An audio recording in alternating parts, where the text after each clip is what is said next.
Cumprimento a todos os meus irmãos com a paz de Jesus. Seja bem-vindo ao estudo da lição da Escola Sabatina, número 3, a história de fundo, o prólogo. Antes de começar, vamos orar. Pai querido que estás nos céus, na tua presença estamos buscando a tua bênção. Obrigado, Pai eterno, pelas revelações que o Senhor nos faz através de João no seu Evangelho. Ajuda-nos a compreender melhor a natureza divina e humana do nosso Senhor Jesus Cristo. Derrama sobre mim e os meus irmãos neste momento o Espírito Santo, pois nós pedimos em nome de Jesus. Amém, Senhor. A história de fundo, o prólogo.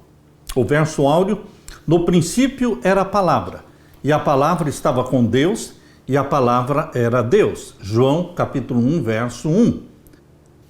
Meu querido irmão, João começa o seu evangelho usando a mesma frase que está em Gênesis capítulo 1, verso 1, no princípio. Lá em Gênesis capítulo 1, verso 1, quando Deus, através de Moisés, fala: no princípio criou Deus os céus e a terra. Moisés usa a palavra no princípio e desce em direção ao tempo. Desce em direção à terra, à família humana, à criação do nosso planeta. Mas aqui em João capítulo 1, verso 1, quando João diz no princípio era o verbo, ele não desce em direção ao tempo, ele vai no sentido contrário ao tempo que não existia o tempo. Ele vai na direção da eternidade. No princípio era o verbo. Ninguém entende o que existia no princípio, antes da criação da família humana.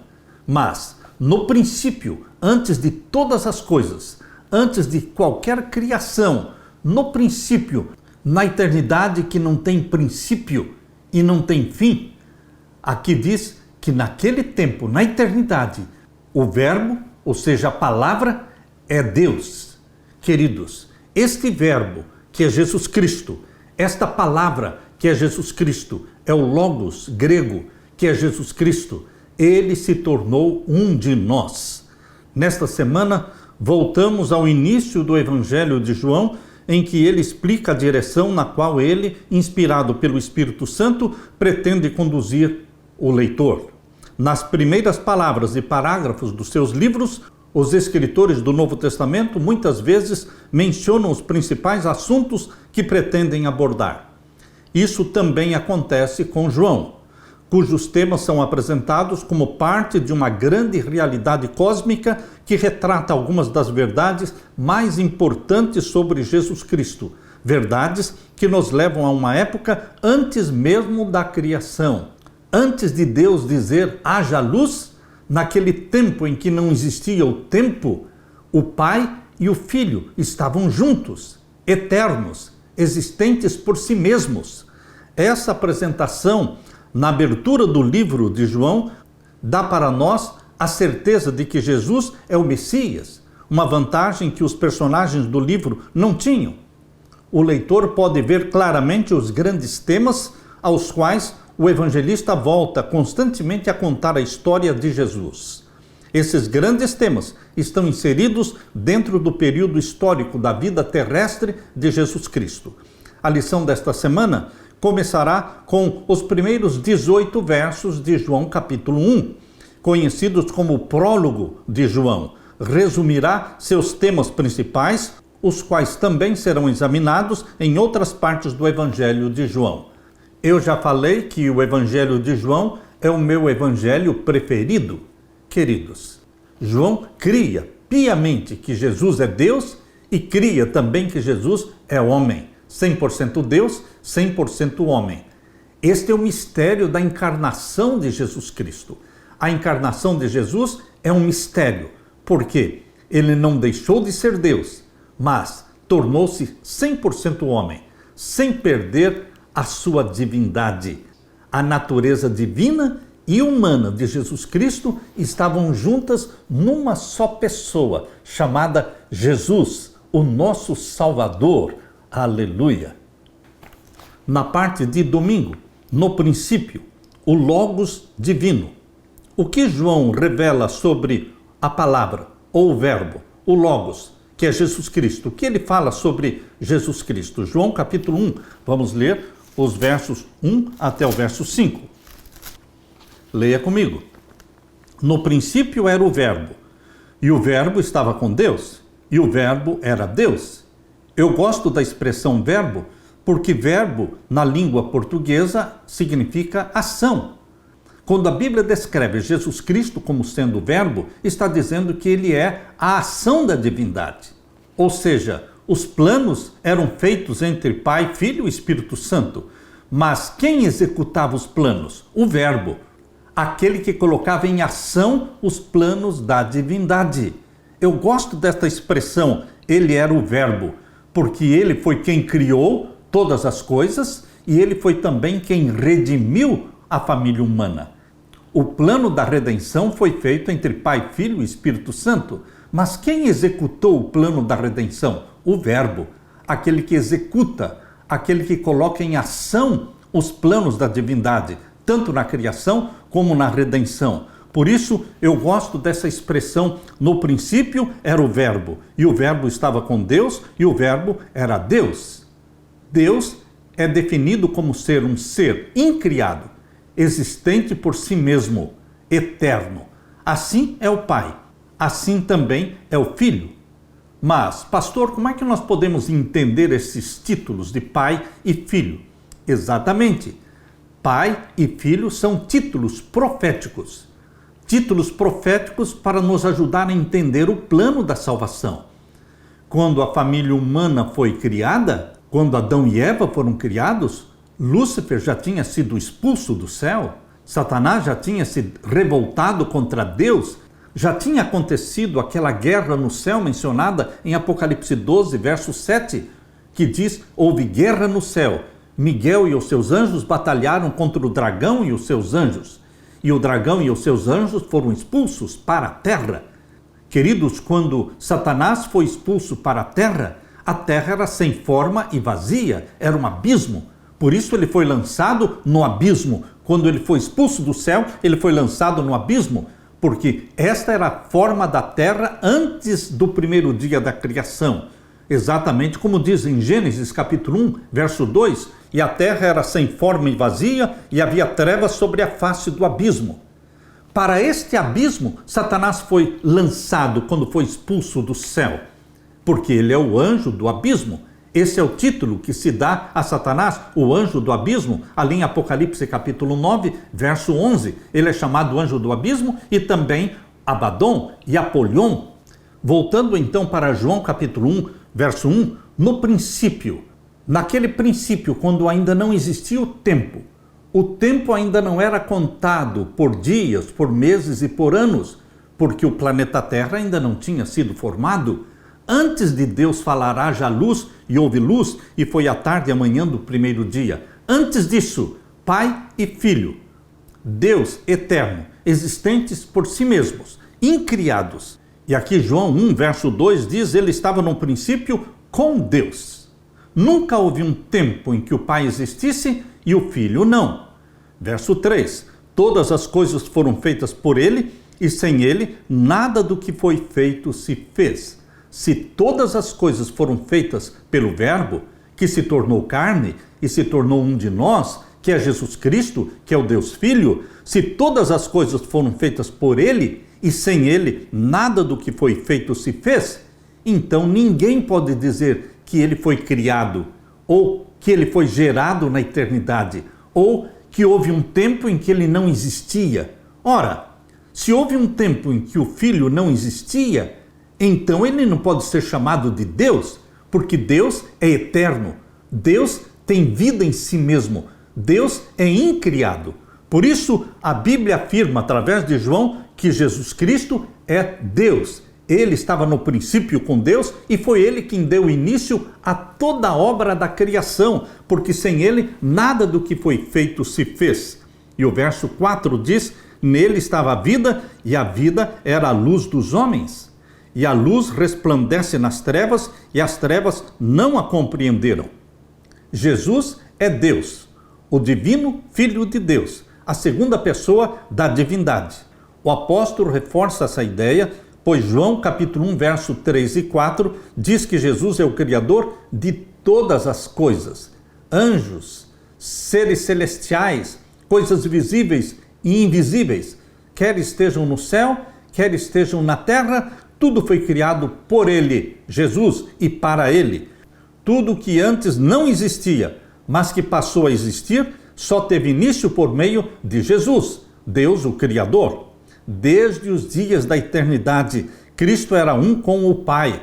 Era a imagem de Deus, a imagem da sua grandeza e majestade, o resplendor da glória divina. Exatamente como diz em Hebreus capítulo 1. Abra sua Bíblia. Hebreus capítulo 1, vamos ver então o verso 3. Leia comigo. O qual, sendo o resplendor da sua glória e a expressa imagem da sua pessoa, e sustentando todas as coisas pela palavra do seu poder, havendo feito por si mesmo a purificação dos nossos pecados, assentou-se à destra da majestade nas alturas.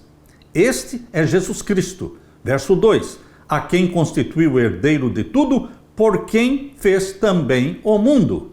Aqui em Hebreus capítulo 1, verso 2, Paulo confirma o que João falou em João capítulo 1, verso 3, que ele foi quem fez todas as coisas.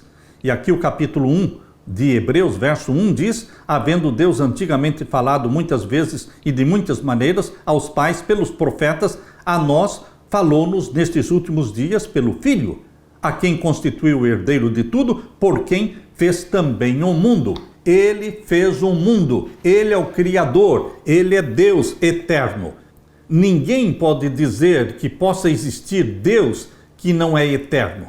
Se não é eterno, não é Deus. Se não é incriado, não é Deus. E Jesus Cristo é Deus. Ele declarou ser Deus. Ele aceitou ser adorado. Ele perdoou pecados. Ele disse, eu sou.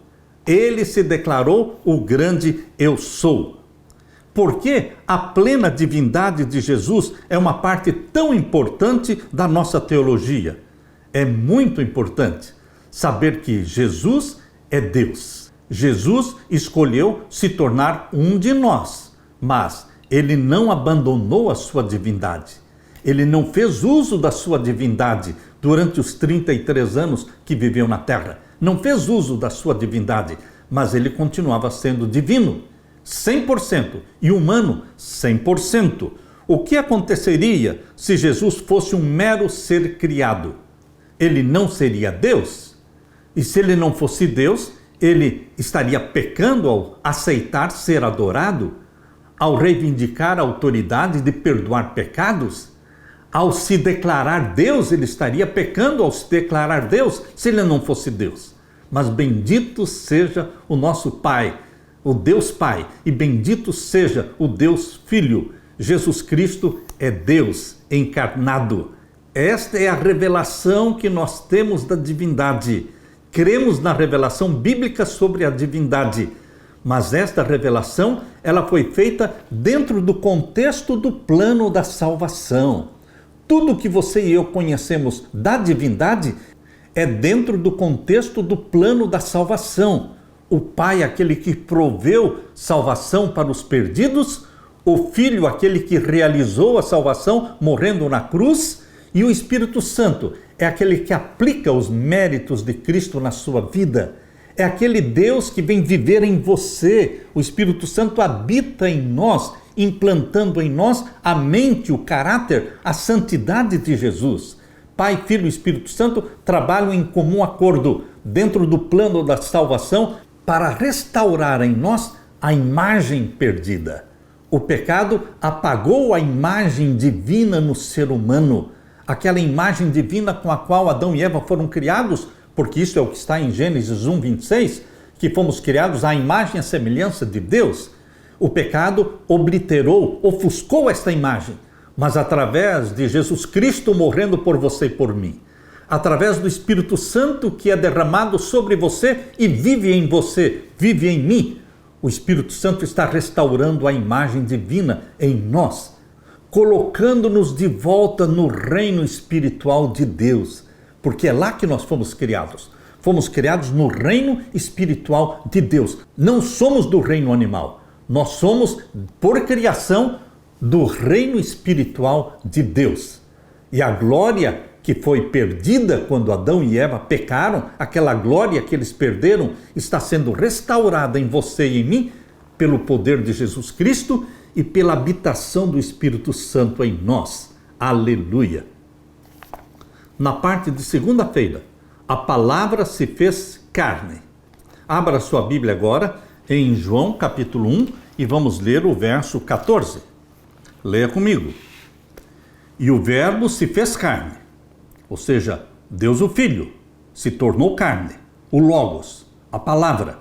Ele se fez carne e habitou entre nós 33 anos. E vimos a sua glória, como a glória do unigênito do Pai, cheio de graça e de verdade. Este verso 14 de João capítulo 1 é um verso que mostra Deus se tornando homem.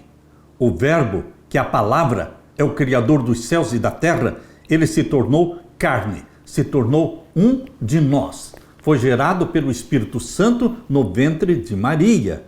O título Pai e o título Filho são títulos proféticos.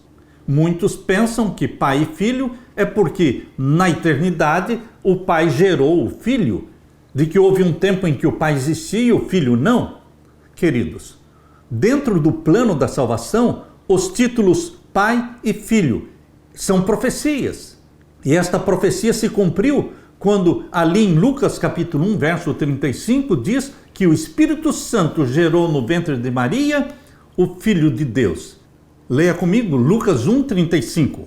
E respondendo o anjo, disse-lhe: descerá sobre ti o Espírito Santo, e a virtude do Altíssimo te cobrirá com a sua sombra, pelo que também o santo que de ti há de nascer será chamado Filho de Deus. Cumpriu-se o título profético, Filho de Deus. Pai e Filho, unidos na salvação. Jesus Cristo foi gerado, sim, mas não na eternidade. Ele foi gerado no ventre de Maria, pelo Espírito Santo. Ali se cumpriu a profecia de Jesus como Filho e de Deus como Pai. Porém, queridos, desde o princípio da Bíblia, desde Gênesis, o Pai e o Filho trabalharam juntos dentro do plano da salvação.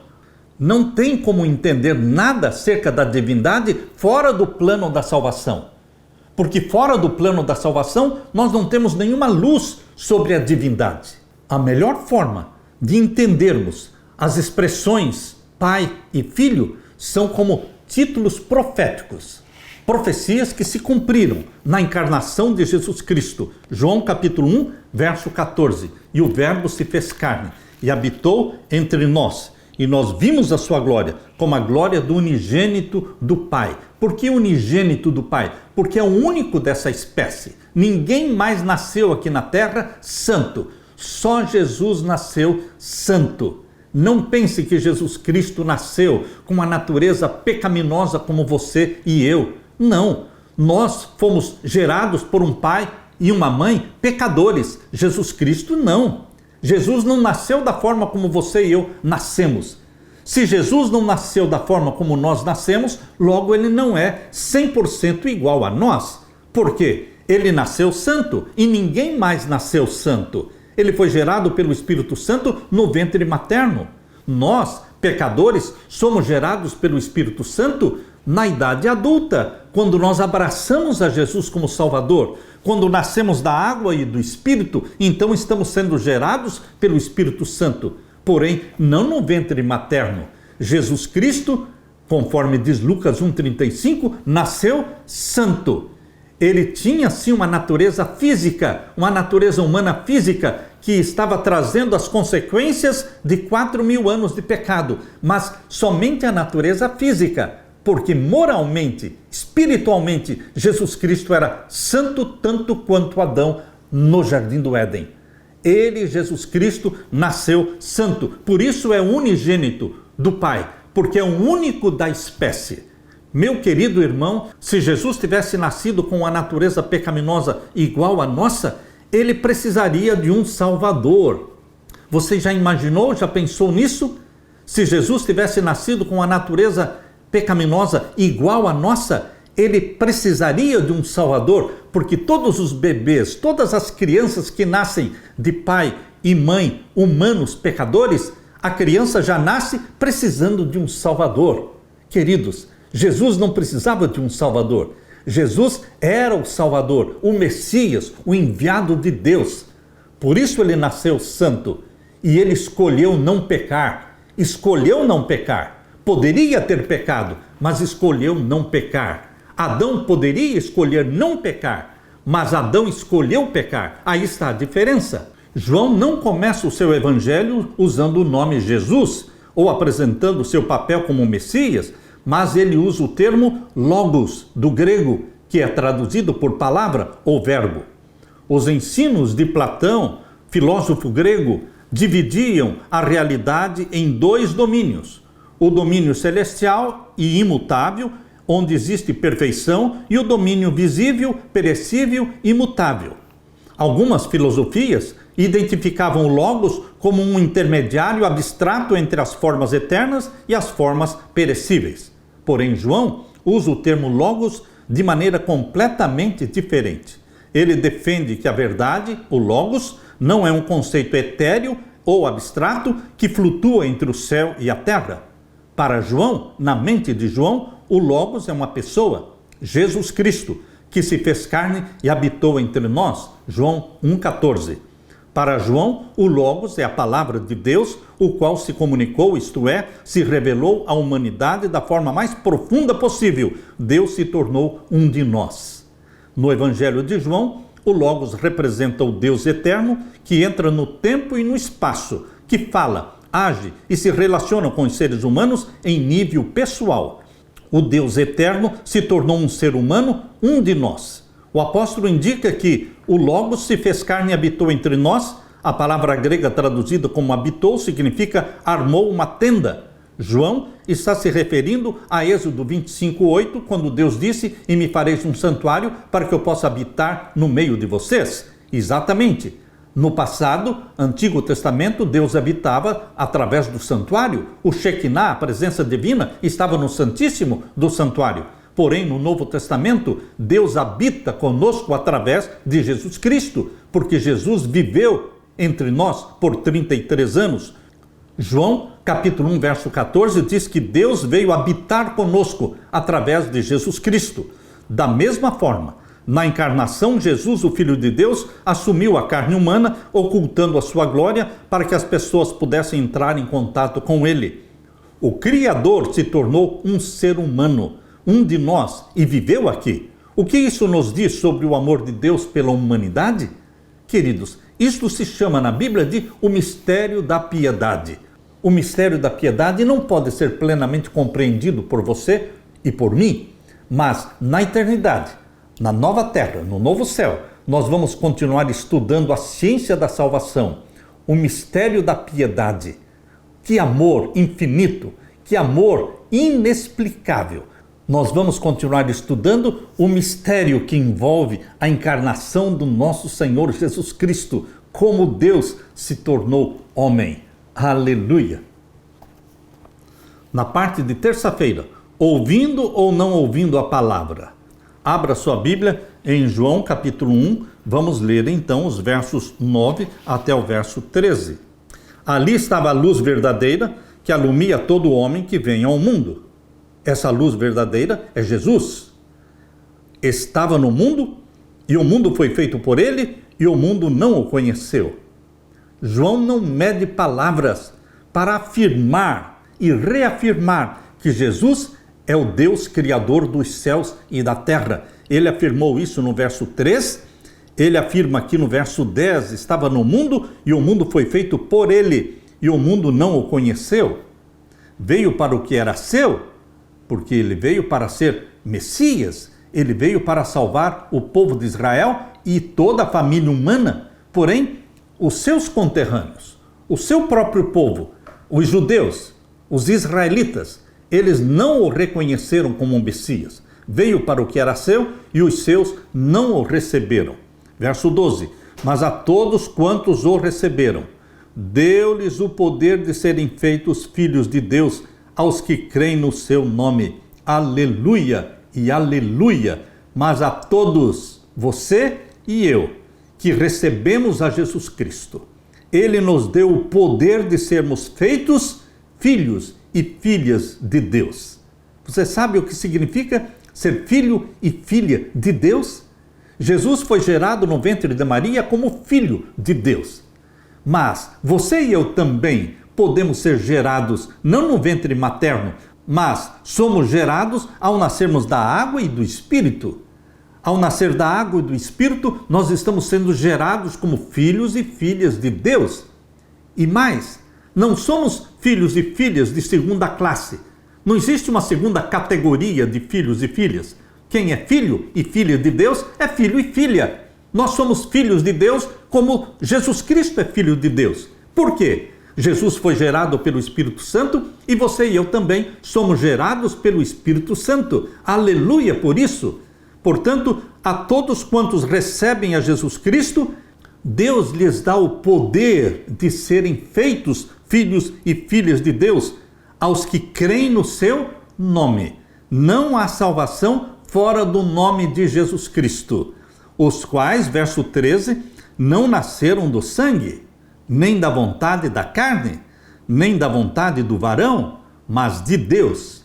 Você e eu não nascemos da carne, não nascemos da vontade humana, mas nascemos de Deus, quando fomos gerados pelo Espírito Santo. Por isso é importante, meu irmão e minha irmã, entendermos que nós somos sim filhos e filhas de verdade, gerados pelo Espírito Santo. E depois de termos nascido da água e do Espírito, continuamos sendo gerados pelo Espírito Santo cada dia. Porque cada dia o Espírito Santo implanta em você a natureza santa de Jesus, porque isto é um processo gradual que se chama santificação. É o processo do Espírito Santo implantar em você gradualmente a natureza santa de Jesus. Por isso estamos sendo gerados pelo Espírito Santo como filhos e filhas de Deus. Observe as implicações do capítulo 1, verso 9. A luz chega a todos, mas nem todos a acolhem. É triste que Jesus veio para o seu povo de Israel e muitos não o receberam como Messias. Em Romanos capítulo 9 até o capítulo 11, nesses capítulos de Romanos, Paulo trata do mesmo tema trágico, o fato de muitos judeus terem rejeitado Jesus. Mas Paulo não termina com uma nota negativa. Ele diz que, de fato, muitos judeus, juntamente com gentios, aceitarão Jesus como seu Messias. O apóstolo adverte os gentios para que não se gloriem contra os judeus. Paulo diz, Romanos 11, 24, pois, se você foi cortado daquela que, por natureza, era uma oliveira brava e contra a natureza foi enxertado numa oliveira boa, quanto mais esses, que são ramos naturais, serão enxertados na sua própria oliveira. Paulo está falando aqui da conversão dos judeus. Temos que crer, precisamos crer que haverá uma conversão muito grande dos judeus agora no tempo do fim, antes do fechamento da porta da graça. Quando for aprovado o decreto dominical, queridos, milhares e milhares de judeus fiéis a Deus, que guardam o sábado, não vão querer receber o sinal da besta. Eles preferem, eles amam o sinal de Deus, o selo do Deus vivo, eles são guardadores do sábado. Porém, eles precisam aceitar a Jesus como Salvador, porque é Jesus quem salva, não é a lei que salva. Por isso, quando for aprovada a lei dominical, milhares de judeus vão ter que fazer a sua decisão ao lado de Jesus. Por quê? Porque eles já aceitam os mandamentos de Deus, porém precisam do Salvador que é Jesus Cristo. Ao contrário, milhares e milhões de protestantes, de evangélicos, que abraçam a Jesus como Salvador, mas rejeitam os mandamentos de Deus, eles terão que fazer uma decisão ao lado dos mandamentos de Deus. Assim como os judeus precisam aceitar a Jesus como Salvador, porque eles já guardam os mandamentos de Deus, assim também protestantes, evangélicos e católicos, todos os que já aceitaram a Jesus como Salvador, eles precisam tornar-se obedientes aos mandamentos de Deus. Porque Jesus disse em João 14,15, se me amardes, guardareis os meus mandamentos. Não pode existir amor a Jesus Cristo sem ser demonstrado através de uma obediência voluntária, uma obediência por amor. Por isso Jesus disse: se me amardes, guardareis os meus mandamentos. A salvação é em Jesus Cristo, mas a salvação em Jesus gera em você o espírito de obediência. Por isso, meu querido irmão, seguindo a mesma ideia, João diz que todos os que receberam a Jesus como Salvador se tornarão filhos de Deus. Isso acontece quando cremos em seu nome. João 1, verso 12. Aqui está a ligação entre o prólogo e a conclusão do Evangelho de João. Em João capítulo 20, verso 31, o apóstolo explica por que ele escreveu este livro. Assim, a introdução e a conclusão do Evangelho formam uma espécie de unidade. Essa ligação aponta para o objetivo central do Evangelho de João, que as pessoas sejam salvas crendo em Jesus como Salvador. Como a sua vida, meu querido irmão, foi transformada quando você se tornou filha ou filho de Deus? Quando nos tornamos filhos e filhas de Deus, é porque fomos gerados pelo Espírito Santo. Mas o Espírito Santo que nos gerou e continua nos gerando, ele imprime, ele grava, ele escreve os mandamentos de Deus no nosso coração. Não pense que o Espírito Santo despreza os mandamentos de Deus. Não. Abra sua Bíblia em Hebreus capítulo 8. Hebreus capítulo 8, vamos ler aqui o verso 9. Não segundo o concerto que fiz com seus pais, no dia em que os tomei pela mão para os tirar da terra do Egito, como não permaneceram naquele meu concerto, eu para eles não atentei, diz o Senhor, porque este é o concerto que depois daqueles dias, ou seja, no Novo Testamento, este é o concerto que farei com a casa de Israel, diz o Senhor. Porei as minhas leis no meu entendimento, e em seu coração as escreverei, e eu lhes serei por Deus, e eles me serão por povo. Queridos, no Novo Testamento, o povo de Deus é o Israel espiritual. São aqueles que abraçaram a Jesus como Salvador, que foram gerados pelo Espírito Santo, e o Espírito Santo escreve na mente deles, no coração deles, os mandamentos de Deus. Porque é o que diz aqui em Hebreus capítulo 8, verso 10. Porque este é o concerto que depois daqueles dias farei com a casa de Israel, diz o Senhor. Porei as minhas leis aonde? No seu entendimento, e em seu coração as escreverei. E então eu lhes serei por Deus, e eles me serão por povo. Nós somos povo de Deus, não só porque Jesus nos salvou, nós somos povo de Deus porque depois de Jesus nos salvar pelo seu sangue, o Espírito Santo gerou em nós, implantou em nós uma natureza santa, obediente, que tem prazer na lei do Senhor. O Espírito Santo escreve na sua mente, meu irmão, os mandamentos de Deus. Então, é impossível alguém verdadeiramente salvo em Jesus Cristo e gerado pelo Espírito Santo que não ame os mandamentos de Deus.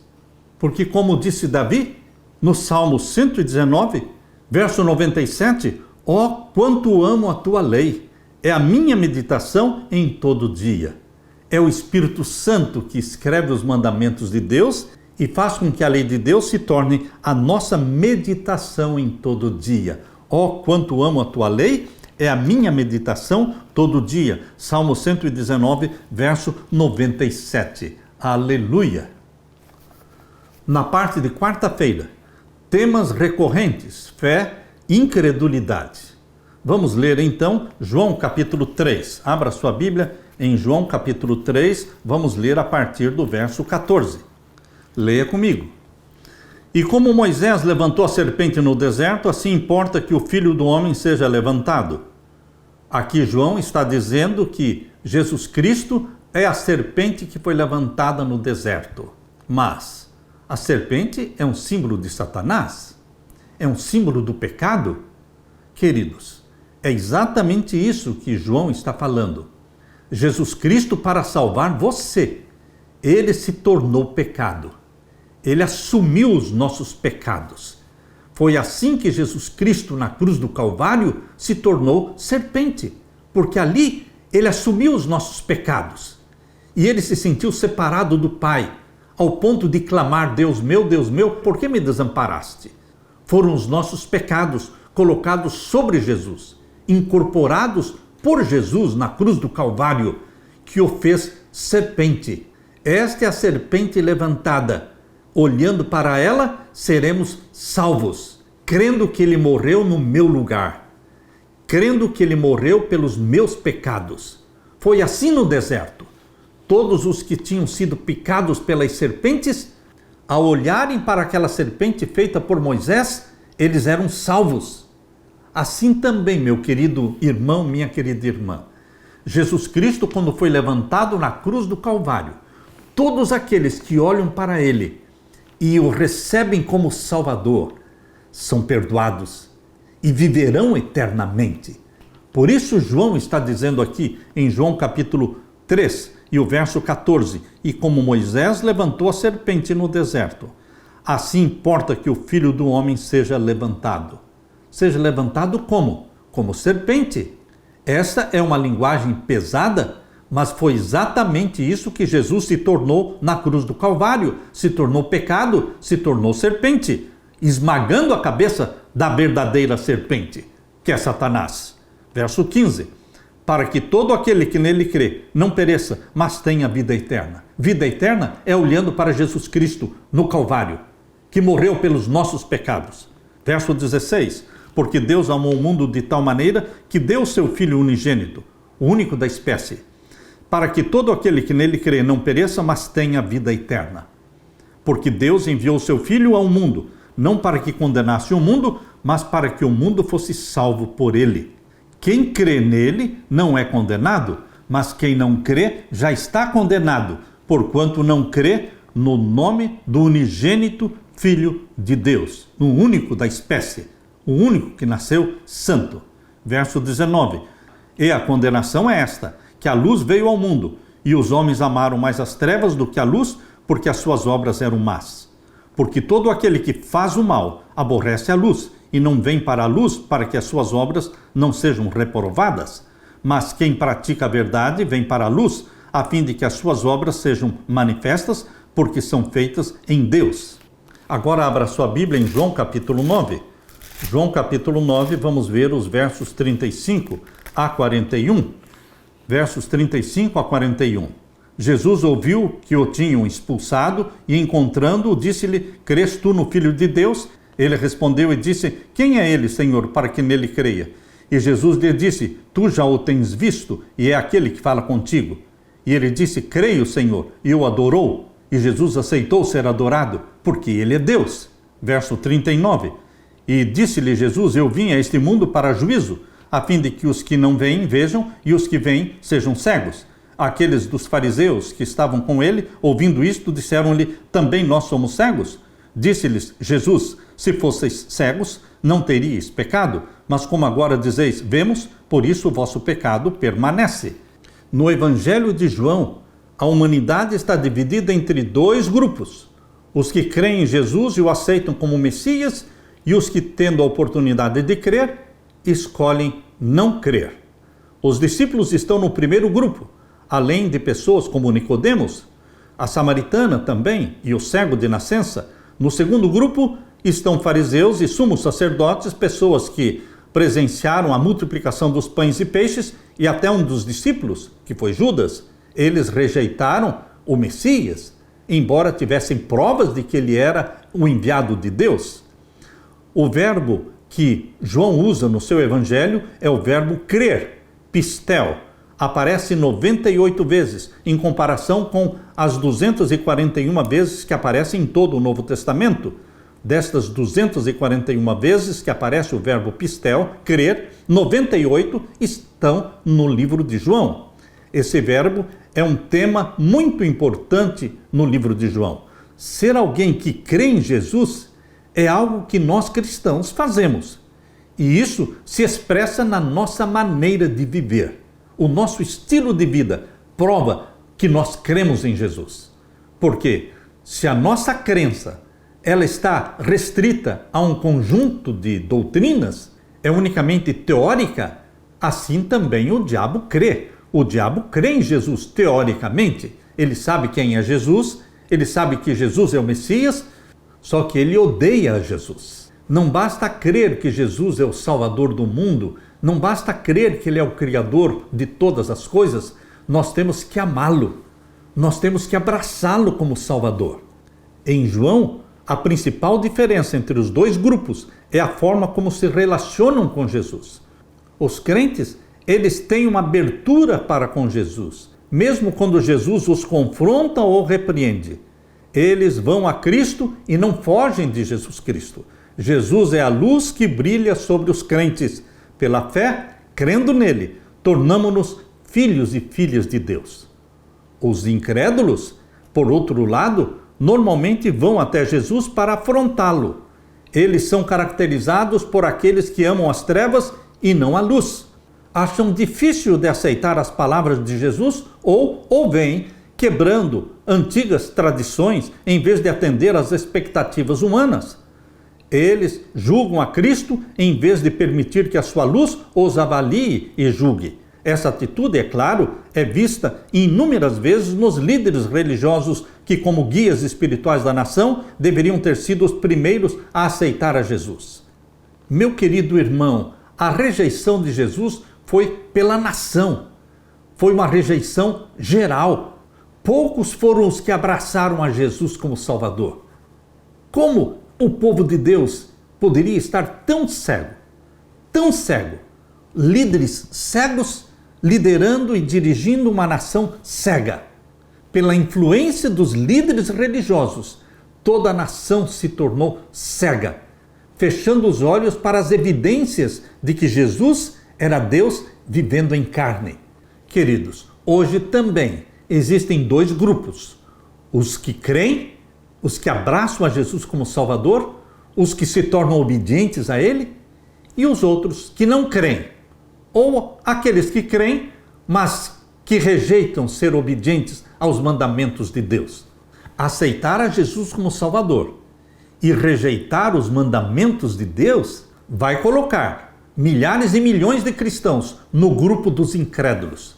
Portanto, devemos ter isso em mente, que os dois grupos que existiam nos dias de Jesus, esses dois grupos ainda existem hoje. Em que grupo você está? Os crentes que abraçaram a Jesus como Salvador, foram gerados pelo Espírito Santo e se tornaram obedientes aos mandamentos de Deus? Que assim seja. Que aquilo que está escrito no Salmo 119, verso 97, seja também a sua oração. Ó, quanto amo a tua lei, Senhor! É a minha meditação em todo dia. Aleluia! Na parte de quinta-feira, tema recorrente, a glória. Vamos ler agora João capítulo 17. João capítulo 17 e os versos 1 até o verso 5. Leia comigo. Jesus falou assim, e levantando seus olhos ao céu, disse: Pai, é chegada a hora. Glorifica o teu Filho, para que também o teu Filho te glorifique a ti. O que Jesus quis dizer com esta frase, Pai, é chegada a hora? Existia um tempo chamado na Bíblia de plenitude dos tempos. Abra sua Bíblia em Gálatas capítulo 4 e o verso 4. Aqui em Gálatas capítulo 4, verso 4 diz: Mas vindo a plenitude dos tempos, Deus enviou seu Filho, nascido de mulher, nascido sob a lei. A plenitude dos tempos foi o nascimento de Jesus Cristo aqui na terra. Mas, durante esta vida de 33 anos que Jesus viveu na terra, existia um momento específico em que ele deveria ser crucificado para a salvação sua e minha. Por isso a Bíblia nos dá a profecia das 70 semanas de Daniel capítulo 9. As 70 semanas proféticas de Daniel capítulo 9 são 490 anos. Começaram em 457 a.C. e terminaram no ano 34 depois de Cristo. Ou seja, a última semana de 7 anos foi do ano 27, o batismo de Jesus, até o ano 34, a morte do primeiro mártir, que é Estevão. Esta última semana de 7 anos, do ano 27 ao ano 34, a Bíblia diz em Daniel capítulo 9, verso 26 e 27, que na metade da última semana o Messias seria tirado. Ele morreria. E ele morreu exatamente na metade da última semana, no ano 31, Jesus Cristo morreu. Por isso, Jesus declarou que ele sabia que a hora era chegada, a hora da sua morte, a hora do sacrifício para o qual ele nasceu. Por isso, Jesus está dizendo aqui em João capítulo 17, verso 1, Jesus falou assim e levantando seus olhos ao céu, disse: Pai, é chegada a hora. Jesus sabia que ele tinha nascido para morrer. Por isso, quando no jardim do Getsêmani, Jesus por 3 vezes disse: Pai, se possível, passe de mim este cálice. Porque era duro, era difícil para Jesus Cristo beber o cálice da morte. Mas o Pai disse: Filho, você precisa beber o cálice amargo da morte. Você nasceu para isso. Você foi enviado ao mundo para salvar a família pecadora. E Jesus aqui, na oração de João capítulo 17, ele declarou: Pai, é chegada a hora. Ele sabia que hora estava se referindo. Era a hora profética que se aproximava rapidamente, quando ele deveria entregar a sua vida. Ele disse: de mim mesmo eu dou a minha vida. Ninguém a tira de mim. Eu de mim mesmo a dou. Ele morreu não forçosamente, ele morreu voluntariamente. Por isso ele clama: glorifica o teu filho, para que também o teu filho te glorifique a ti. E o verso 2: assim como lhe deste poder sobre toda a carne, para que dê a vida eterna a todos quantos lhe deste, e a vida eterna é esta, que te conheçam a ti só, por único Deus verdadeiro, e a Jesus Cristo, a quem enviaste. Há pessoas que usam esse texto de João capítulo 17 para dizer que Jesus não é Deus, somente Deus Pai é Deus e que Jesus não é Deus. Queridos, aqui está falando Jesus homem, aqui está falando Jesus encarnado. É o período da humilhação de Jesus. Nesse período da humilhação de Jesus, que foram os 33 anos que viveu na terra, ele viveu como um filho humano, como um homem viveu na terra, na dependência do Pai. Ele não estava exercendo os seus poderes divinos. Portanto, não se deixe enganar por Satanás, usando estes versos que falam de Jesus em sua fase de humilhação, de um ser humano, vivendo na dependência do Pai, usar estes versos para dizer que Jesus não é Deus. É óbvio que Jesus é Deus, mas é óbvio também que aqui ele está vivendo uma vida de homem, na dependência de Deus. E a vida eterna é esta, que te conheçam a ti só, por único Deus verdadeiro, e a Jesus Cristo a quem enviaste. Eu glorifiquei-te na terra, tendo consumado a obra que me deste a fazer. Ou seja, eu cumpri com a minha missão. Eu nasci nesta terra como um homem, estou vivendo como um homem e vou morrer na cruz do Calvário. Eu glorifiquei-te na terra, tendo consumado a obra que me deste a fazer. E agora glorifica-me tu, ó Pai, junto de ti mesmo, com aquela glória que tinha contigo antes que o mundo existisse. Que glória é esta que o Filho tinha com o Pai antes que o mundo existisse? A glória divina, porque ele sempre foi Deus. No Evangelho de João, a ideia de glorificar Jesus está ligada ao conceito da sua hora. É chegada a minha hora, é o momento da morte de Jesus Cristo. A cruz é a hora da glória de Cristo. É o cumprimento de toda a missão de Cristo, morrendo na cruz.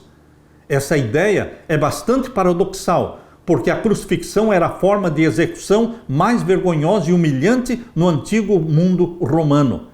No nível humano, Jesus morreu em agonia, como um criminoso desprezado e fraco, clamando: Deus meu, por que me desamparaste? Esse lado humano e obscuro da cruz é apresentado em Mateus e Marcos. Marcos capítulo 15, 34 e Mateus 27, 46. O lado glorioso da cruz, no entanto, é destacado em Lucas e João. É um lugar de salvação e misericórdia, onde o Filho se entrega ao Pai. A suprema glória de Deus é revelada em sua maior vergonha, carregando sobre si mesmo os pecados do mundo. Meu querido irmão, foi necessária uma coisa muito drástica, o sacrifício do próprio Jesus na cruz para nos salvar do pecado. O que isso nos diz sobre quão ruim é o pecado? O pecado é horrível. Mesmo os sacrifícios providos por Deus Desde o primeiro pecado de Adão e Eva, um cordeiro foi morto. E depois, quando Deus instituiu o serviço do santuário terrestre, o sacrifício dos animais e o sangue sendo derramado era tudo um terrível e horrível significado de quão odioso é o pecado, quão terrível é o pecado. Assim também foi horrível a morte de Jesus na cruz.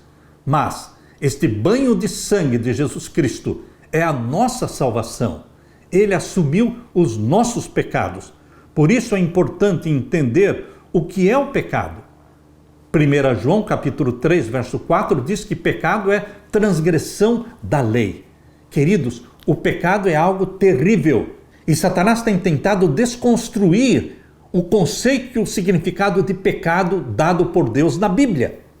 1 João 3,4, pecado é transgressão da lei.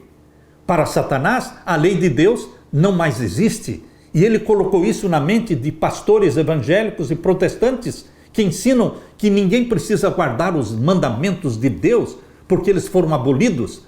Satanás quer abolir o pecado, mas Jesus Cristo morreu pelos nossos pecados. É impossível que a lei seja anulada. Se a lei pudesse ser anulada, Jesus não precisaria ter morrido na cruz. Queridos, a lei de Deus é santa, justa e boa e eterna.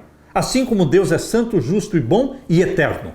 A solução provida por Deus não foi anular a lei, mas foi enviar o seu Filho para assumir os nossos pecados, pagar o preço dos nossos pecados.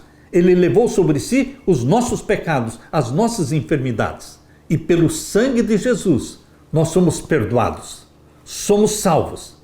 E através do Espírito Santo, Deus nos gera como filhos espirituais. Restaura em você a natureza santa de Jesus Cristo. E estes filhos e filhas gerados pelo Espírito Santo, eles têm prazer em meditar na lei do Senhor de dia e de noite. Vamos nos regozijar neste Jesus Cristo que é Deus, Criador e Salvador nosso.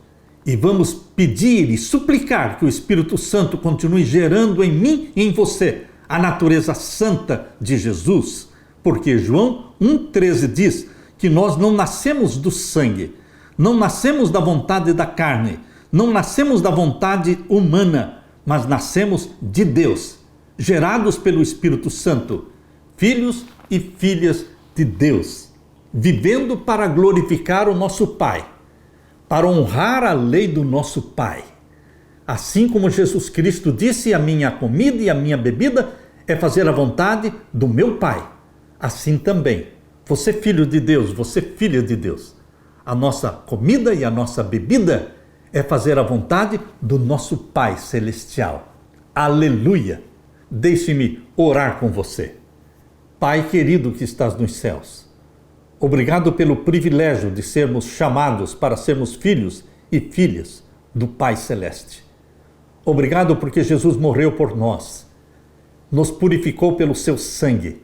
E obrigado pelo Espírito Santo que gera em nós a natureza santa de Jesus, que o Senhor nos ajude a viver para te honrar, honrar o teu nome, honrar a tua lei, honrar os teus mandamentos. Que todos que nos contemplam vejam em nós a natureza santa de Jesus para a glória de Deus. É em nome de Jesus que pedimos e agradecemos. Amém e amém, Senhor. Deixo com você, meu irmão, minha irmã, a paz de Jesus. Amém.